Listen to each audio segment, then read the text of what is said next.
The Chicago Blackhawks are back in action tonight down in Dallas against the Stars. On today's episode, I'll get into the Blackhawks' projected lineup as well as how they can slow down this red-hot Stars team, and also get into some updates from the World Junior Championship as both the United States and Slovakia are undefeated to begin the tournament. All that and plenty more right here on Locked On Blackhawks. You're Locked On Blackhawks, your daily podcast on the Chicago Blackhawks. Part of the Locked On Podcast Network, your team every day.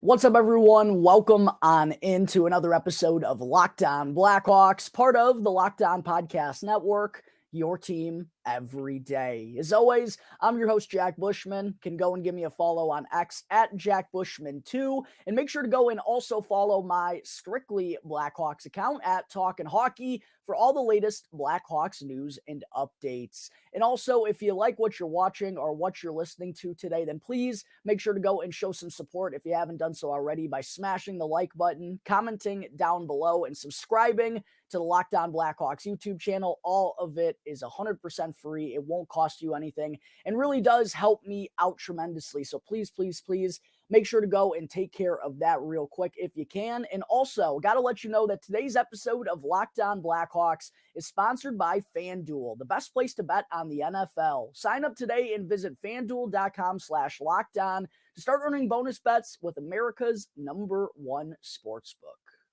All right, good afternoon, everyone. Again, thank you all for joining me on another episode of Locked On Blackhawks, your one-stop shop for all things Chicago Blackhawks, following the Hawks' thrilling 2-1 overtime victory over the Winnipeg Jets on Wednesday, which I still don't think I'm over. Connor Bedard, what an unbelievable moment there in overtime. His first OT winner comes at the United Center, sends the UC faithful into a frenzy. But following that victory, the Blackhawks are now down in Dallas for their final two games of the 2023 calendar year. They got a pair of road games against the Stars over the next 3 days to wrap things up for 2023. The first of which, of course, comes tonight down at American Airlines Center, 7 p.m. Central Time puck drop. And believe it or not, it's the first matchup between these two Central Division foes here this season. But not only is it going to be two meetings in the next 3 days between these two teams, which could lead to some things getting a little bit chippy on Sunday night, New Year's Eve, when the Blackhawks play. Once again, the Hawks play on New Year's Eve. Seems like at least every year that I've been doing the show, and even longer, it feels like the Blackhawks play on New Year's Eve every single year.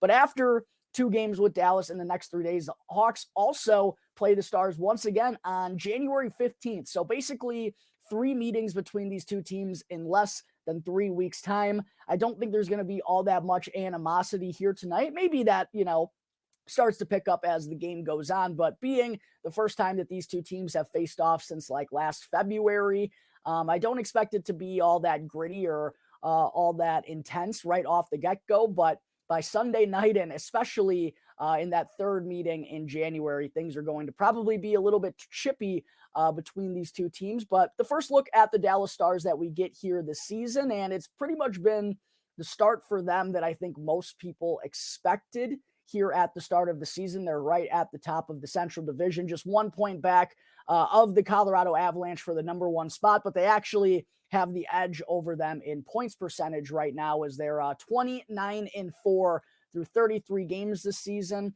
They've also won 5 of their last 7 and have points in 6 of their last 7 games entering tonight. But when breaking down the Stars, the one thing that's kind of been the most interesting to me, Blackhawks fans, is how the offense has been the part of their game that's kind of been at the forefront of their success this season, right? Because when I think of the Dallas Stars, I almost think of a little bit better of a Winnipeg Jets team, right? Because the first thing that stands out to me about Dallas is their defense.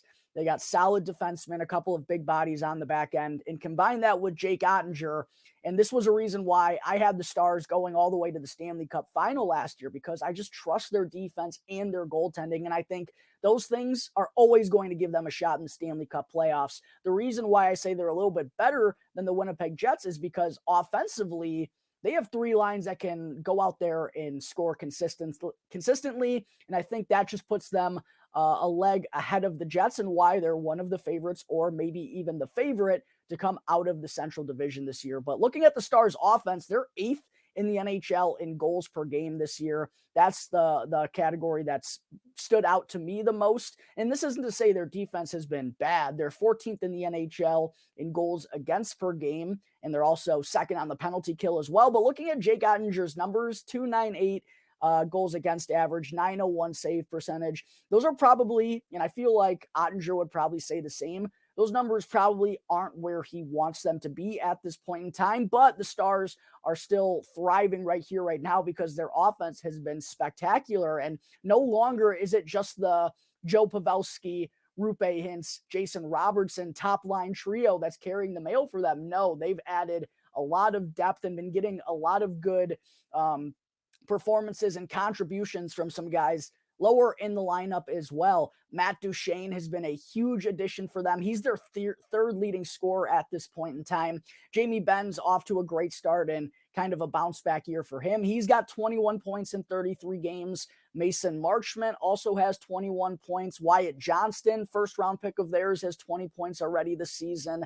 Tyler Seguin has 23 points as well. And then Miro Heiskanen, their best offensive-minded defenseman, is leading the back end with 23 points. So those top three forward lines, they all can score consistently, and they all have really good offensive pieces. Combine that with a solid defensive bunch, and Jake Ottinger and net, who at a young age has already shown he can play at the elite level needed to have success in the Stanley Cup playoffs. This is why I feel like the Stars are very capable of going on another deep run here in the Stanley Cup playoffs, because there just aren't a lot of weak spots, and there aren't really any at all. I guess I could kind of say their third defensive pairing isn't all that sturdy, but they still got good guys at the top and a really high-end goaltender in Jake Ottinger in net. So the Blackhawks, if they play like they did against Winnipeg on Wednesday, odds are they're not going to be coming away with a win in this one against the Stars. They just cannot allow the Stars offense to get that many looks. They can't just rely on Peter Mrazek standing on his head on a nightly basis. So the Hawks definitely got to button down the hatches here a little bit tonight, or else Peter Mrazek is in for a long, long night when the Hawks take on the Stars. 7 p.m. Central Time puck drop once again down at American Airlines Center. The first of 3 meetings between these two teams within the next 3 weeks. All right, there is a quick preview of tonight's matchup with the Dallas Stars and what they've been up to as of late and so far this season. Coming up in just a moment here, Blackhawks fans, I'm going to get into the Hawks projected lineup for this one, and I'll also get into some updates on the World Junior Championship to wrap up today's show, as the United States and Slovakia have a huge meeting coming up on Sunday. But first, I need to talk to you all about FanDuel. As the weather gets colder, the NFL offers stay hot with FanDuel, because right now, new customers can get $150 in bonus bets with any winning $5 moneyline bet. Again, you heard me right. That's $150 in bonus bets if your $5 moneyline bet wins outright. There's literally no better time to get in on the action than FanDuel. If you've been thinking about signing up for a while, go and get in right now, because football season is starting to get towards the playoffs. We're just a couple of weeks away, and FanDuel is giving you the chance to win all regular season long. Again, go and bet $5 on the Bengals or the Ravens or the Houston Texans, any NFL team, and if they win, you'll get $150 in bonus bets, and you can use those bonus bets to bet on anything from the money line to point spreads, over-unders, player props, and much, much more. All on an app that's safe, secure, and super easy to use. Plus, what I love about FanDuel is when you win, they pay you out instantly. There's no better place to bet on the NFL than FanDuel. So sign up today and visit FanDuel.com/lockedon to start earning bonus bets with America's #1 sportsbook. Again, that's FanDuel.com/lockedon. FanDuel, an official partner of the National Football League. Back here on the Locked On Blackhawks podcast, the Blackhawks take on the Dallas Stars at 7 p.m. Central Time here on Friday night, the first of 2 meetings between these two teams down in Dallas over the next 3 days, and you can catch all of the action of the Blackhawks hometown broadcast with SiriusXM on the SXM app. All you have to do is search Blackhawks. All right, segment 2. Let's get into what we could see out of the Blackhawks lineup here tonight. They just wrapped up the morning skate not all that long ago. And what was pretty funny, I saw Charlie Roumeliotis, Blackhawks insider for NBC Sports Chicago and reoccurring guest here on the show. I saw following the Blackhawks morning skate down in Dallas. He took a picture of all the Blackhawks back in the dressing room, closely watching a very tightly contested game between the United States and Czechia at the World Junior Classic. Stay tuned for my input on that, Blackhawks fans. That's what I'll be diving into for segment 3. But pretty funny to see the Blackhawks kind of feeling like the rest of us, wanting to watch tooth and nail in the World Junior Championship, see which countries come out on top. And of course, all these guys have some biases towards their own native countries. So it's a fun time of year. But gearing up for tonight's game against the Dallas Stars, like I said, the Blackhawks have finished up their morning skates, so we got an idea or pretty clear image of what the lineup is going to look like here this evening. Not going to be all that different from Wednesday's victory over the Jets. The only one change in the lineup is that Reese Johnson is going to be drawing out in favor of Cole Gutman, which I like to see. I think if you're having Cole Gutman here in the NHL, you should be giving him playing opportunities. So not all that surprising. Nick Foligno, Connor Bedard, and Philip Kurashev look like they're going to remain as the top line for the Blackhawks once again.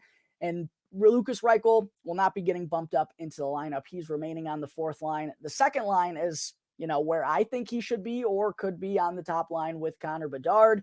Instead, Luke Richardson is going to roll with Anthony Beauvillier, Jason Dickinson, and Taylor Radish like he did on Wednesday. Anthony Beauvillier quietly has been contributing since joining on with the Blackhawks. I believe he now has 4 points in his last 7 games. Couple of redirects in front, going to the dirty areas with a purpose, which is what I like to see. But I still don't think he should be playing top 6 minutes over Lukas Reichel. Third line, Ryan Donato, Tyler Johnson, Colin Blackwell for the second consecutive game.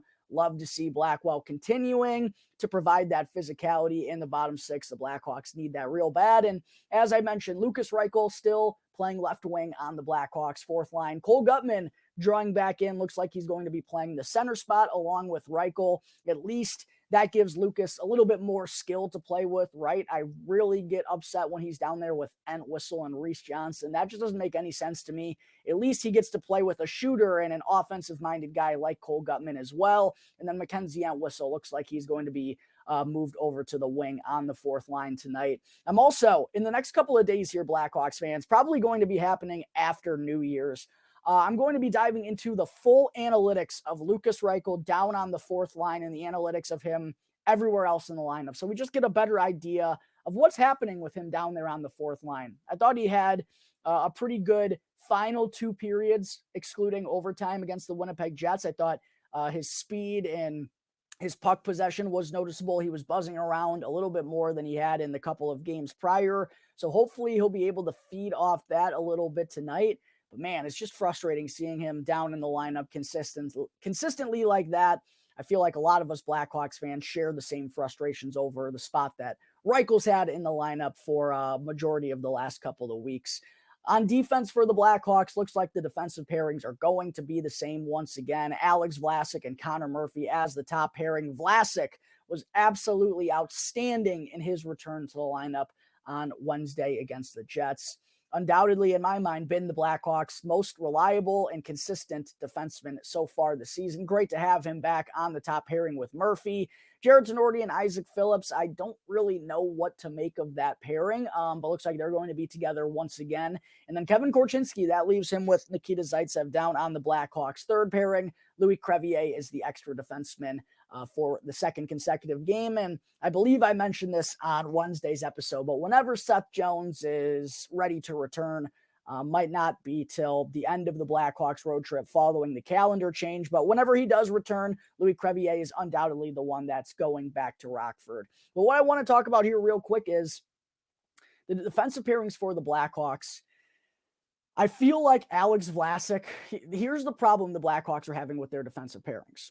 Alex Vlasic, they're putting him in his return back with Connor Murphy so they can kind of create a shutdown, true top pairing here for the Blackhawks. The issue with doing that is Alex Vlasic, kind of as our best defenseman, I feel like he's the one who needs to play with Jared Tenorti or needs to play with Nikita Zaitsev, because at his age, he's already reliable enough. I trust him to hold down a pairing on his own. He's that sturdy defensively already. So to me, I would probably go with Korchinski and Murphy, and then maybe go with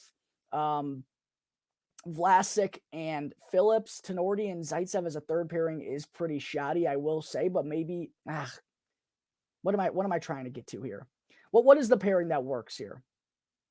Korchinski and Murphy? Korchinski, Murphy, Vlasic, Zaitsev. Nah, that doesn't work. Now I'm just going on ramble mode here. I apologize for this, Blackhawks fans, but I still feel like Alex Vlasic needs to be playing with someone else. They need to space this out a little bit. I don't like Jared Tenorti or Isaac Phillips on the second pairing together with Phillips playing his offside. I don't know. It feels like something else has to change, though. In net for the Blackhawks tonight, Peter Mrazek. One thing I mentioned on yesterday's show, with Arvid Soderblom's struggles, I think we're going to start seeing more and more of Peter Mrazek in situations like this where he starts 2 games in 3 days. And I know they probably want to be careful with him and don't want him to go down, because if he does, the Blackhawks are really screwed. But they just don't have much other choice but to basically ride Mrazek when they're playing superb teams like this. Like, it's just going to be so hard for Arvid Soderblom to kind of right the ship in a situation like this where the Blackhawks defense, they're finally starting to get healthier, but still not all the way healthy with Seth Jones out, and he's kind of been trending the wrong way. It's just a bad meets worse kind of situation, and as a result of it, I just think we're going to see Peter Mrazek starts getting ramped up here over the next month or so, before kind of we wind down towards the end of the season through January and probably early February. I would expect Peter Mrazek to start getting situations like this more often, where, like I said, starting 2 games in 3 nights, or not just not as much of the alternating back and forth 1 and 2. Mrazek starts 1 game, Soderblom starts the next. I think we're going to start seeing that diminished a little bit more because Mrazek's been so good and Soderblom, quite honestly, has been that bad. As far as my 3 keys to victory for the Blackhawks go tonight, number 1 is low scoring favors us. We don't need to try to get into a track meet with this Dallas Stars team. I think slowing down the pace, getting physical, clogging things up in the neutral zone, a low-paced game is certainly what favors the Blackhawks here. I think that's the strategy they need to go with tonight. Just try not to make mistakes in the neutral zone. That's kind of my second key as well. Defensive communication and transition. I feel like this has been a little bit of an issue with the Blackhawks recently, and probably as a result of so many guys coming in and out of the lineup, but we saw it on the lone goal of the game that the Jets scored on Wednesday, kind of just a breakdown in transition, a 3-on-2 for the Blackhawks. Also, not a great turnover by Lucas Reichel inside his own, inside the offensive zone. That leads to the Blackhawks having to get back. The Jets have an odd man rush, and a little bit of a miscommunication leads to Morgan Barron getting that outside lane on Isaac Phillips. That wound up being the Jets' lone goal of the game. Just little things like that, communication, constantly talking through coverages with one another and being vocal out there, I think is going to aid in the Blackhawks slowing this down and making this more of a low-score game. And my third key is just don't force Mrazek to stand on his head, right? Let's actually go and put together a solid team performance here tonight and not have this guy have to go make 37, 38 saves. It happens seemingly every time the Blackhawks come away with a win, but it would be nice if we could see Peter Mrazek have a 28 or a 29 save night if the Blackhawks come away with a victory. I think those are 3 things that'll help the Blackhawks stay in tonight's game against the Dallas Stars. All right, there are my final thoughts ahead of tonight's matchup with Dallas. Coming up in just a moment, I will get into the latest updates from the 2024 World Junior Championship as the United States just won a nail-biter against Czechia. But first, I need to talk to you all about Sleeper. A new NHL season brings all sorts of possibilities. Connor Bedard could be scoring 40 goals during his rookie season, and it looks like he is going to be bringing home the Calder Trophy here real soon. And you could be winning real big by playing daily fantasy hockey on Sleeper, the official daily fantasy app of the Locked On NHL Network. Sleeper is our number 1 choice for daily fantasy sports, especially daily fantasy hockey, because with Sleeper, you can win 100 times your cash in daily contests. All you have to do is pick whether studs like Nathan McKinnon, Connor McDavid, or Connor Bedard will record more or less based on their sleeper projections for goals, assists, points, shots, and more in any given game. And again, Sleeper offers you 100 times your cash in daily contests. So start paying attention, make the right picks, and you could win real big. And right now, you can also go and use, the promo code LOCKEDONNHL in all caps. You'll get up to a $100 match on your first deposit. Again, that's promo code LOCKEDONNHL in all caps, and go and see Sleeper's terms of use right now for more details.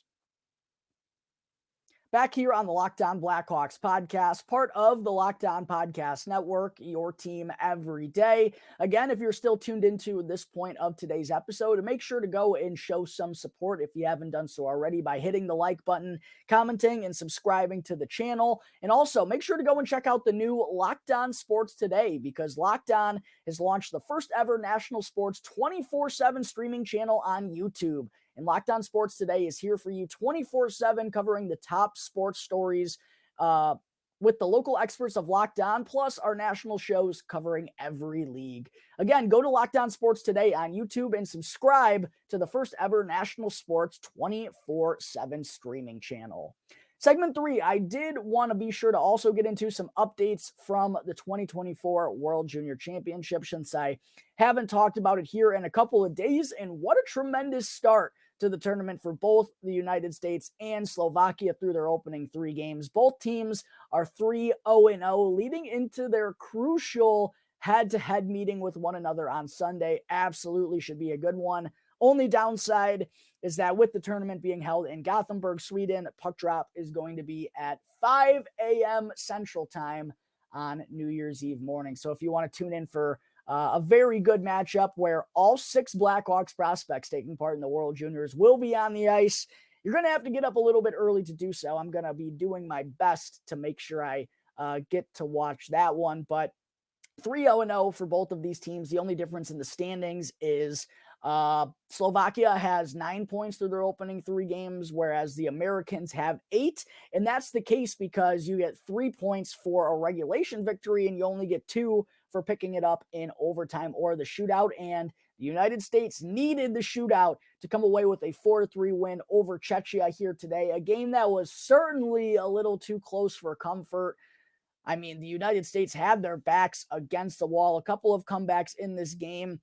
It winds up going into a shootout. Their first 4 scorers in the shootout all failed to convert. Shout out to Jacob Fowler for coming up huge in net for the red, white, and blue. Gabe Perreault scores a huge goal to extend the shootout. And then Isaac Howard, who scored the opening goal of the game, skating on the second line with Blackhawks prospect Frank Nazar, goes and picks up the shootout winner. A huge one for the United States to stay undefeated, but was not the most impressive performance, a little bit shoddy. And I think the thing that stands out the most is that the United States still has some troubles on their back end. Sam Rinzel actually had a pretty tough sequence that led to the opening goal of the game for Czechia.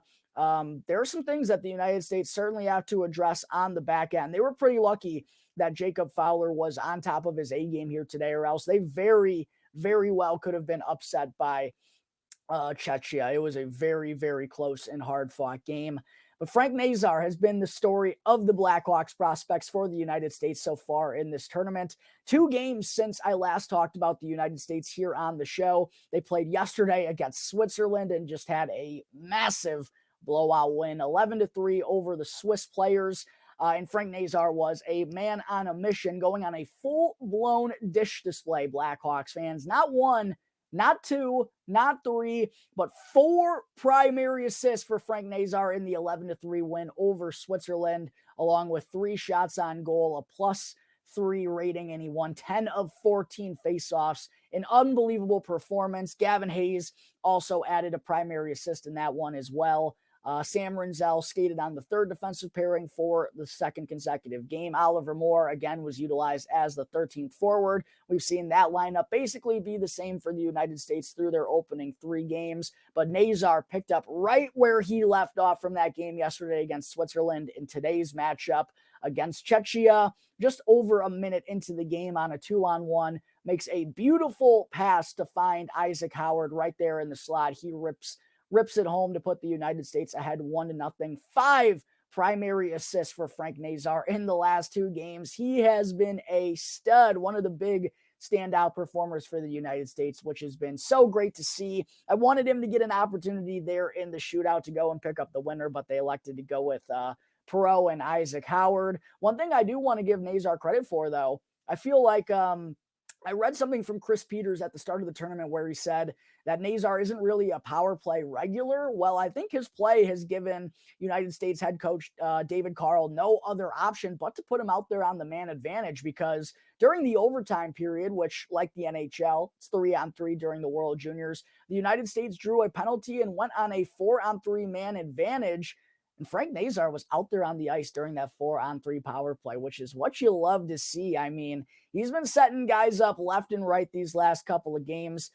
Jimmy Snugarud, and Cutter Gauthier. I would say Gavin Brindley, Isaac Howard, really, I guess the top 6 forwards for the United States have been their biggest standout performers thus far, in my opinion. But great to see Frank being right at the forefront of the United States' success. Hopefully he'll be able to keep that going throughout the rest of the tournament. As far as things go for Slovakia, they had their 3rd game of the World Juniors as well earlier this morning. They were the ones in the 5 a.m. puck drop time slot for today. They took on Norway. They played Norway for their 3rd game today and came away with the 8-4 victory. Martin Misiak, who is still getting such a great opportunity to play on Slovakia's second line with Dalibor Dvorsky, the best player on that team, top 10 pick in last year's loaded first round of the NHL draft. That's a really great chance, really great situation for Martin Misiak to be in.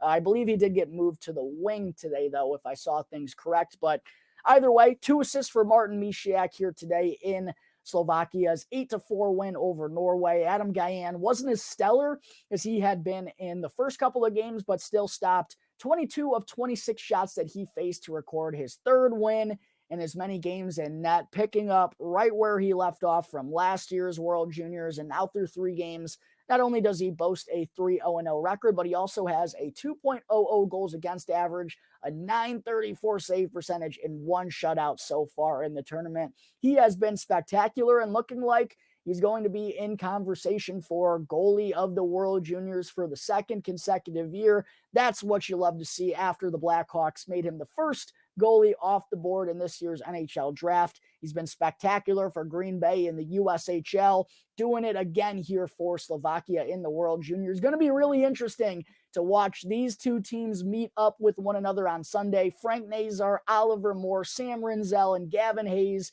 in the red, white, and blue take on Martin Misiak and Adam Gajan in net for Slovakia. Once again, though, unfortunately, a 5 a.m. Central Time puck drop. You are really a true Blackhawks fan if you go and tune in for this one. All right, folks, that is going to wrap up today's episode of Locked On Blackhawks. As always, thank you all again for tuning into the show, and be sure to go and follow Locked On Blackhawks for free right now, wherever you may be listening to your, go and follow Locked On Blackhawks for free right now, wherever you may be listening to your podcasts. And also make sure to go and subscribe to the Locked On Blackhawks YouTube channel. And that way you can get the latest episode as soon as it's uploaded to YouTube each and every day. As always, I'm your host, Jack Bushman. Go and do me a favor. Follow my personal account at Jack Bushman2 on X. And also make sure to go and follow my Strictly Blackhawks account as well at Talkin' Hockey to get all of the latest Blackhawks news and updates. So until tomorrow's episode, that's going to do it here for the Locked On Blackhawks podcast, part of the Locked On Podcast Network, your team every day.